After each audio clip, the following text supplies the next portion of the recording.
I'm Jerry Seegers, and I'm from Georgia, and we live in Canton.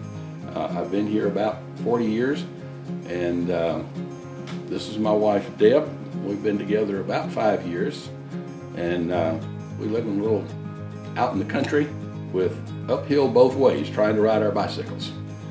Yeah. We love the RV lifestyle.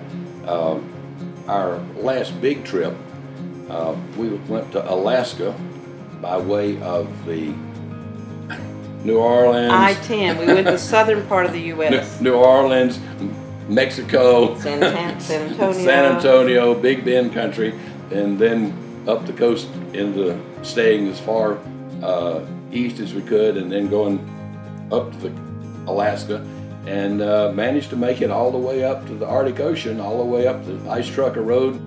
We like I said, to meet people, and people that camp and go out in the wilderness and in the woods are, I think, the nicest people on the planet.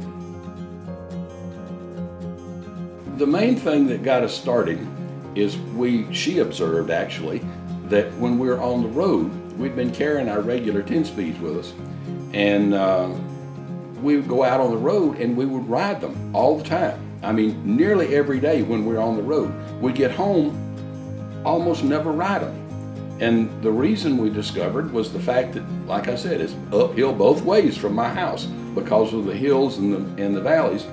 And we simply never willing to push them up the hill to get out of the house.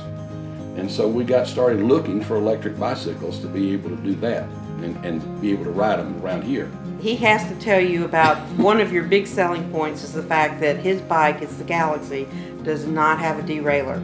The belt-driven thing, oh my goodness, the engineer in him just went off like firecrackers. That along with the hydraulic brake system gives me no cables, no chain, none of the maintenance problems that exist on every other brand I've seen.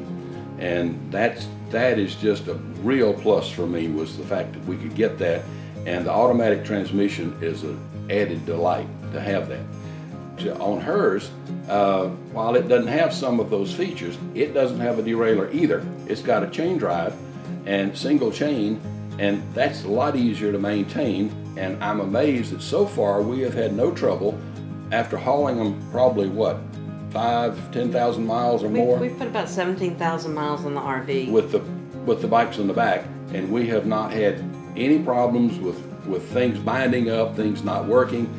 Every time that we've been, even just in an RV campground, without it being a rally with several thousand people there, as we ride around, we have people who stop and go, is that electric? What is that? How does that work? Of course, how much does it cost? All the other questions about that.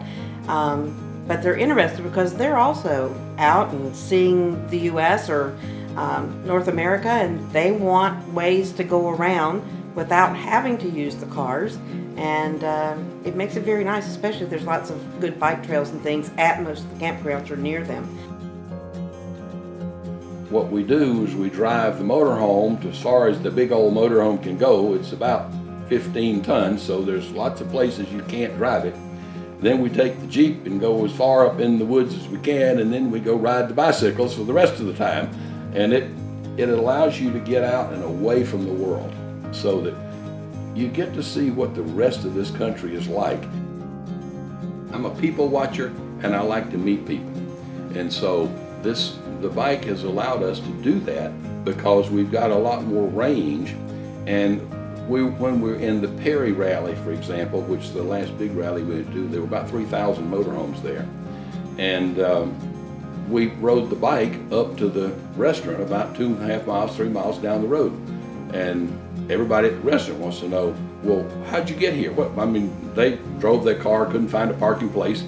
We just rode right up and stopped right in the front, put the chain around the tires and go. And it's convenient, and it lets you meet people that you normally would not have had contact with. Around here, it's more our road. This is a lot of horse farms in this area. But again, like it said, it's the North Georgia mountains, so it's very hilly. The bikes help us not have to get off the bike and walk it up some of those really steep grade hills. And we'll go through a couple of the neighborhoods for the daily rides that we do around here. I think my favorite so far when we have been traveling was in Loveland, Colorado. They have more than 30 miles of bike paths. They're purposely making it so it's a place for people to ride the bike. So if there was a concert, an outdoor concert at night, we would ride from the campground all the way into town on these bike paths that were completely away from the traffic. It wasn't a back bike lane, and they had more in development to make it so that there was a big green that they were going to do. It really was amazing. We could go to a restaurant, we could go for any activity we wanted to do in the town. We were able to ride the bikes to do that.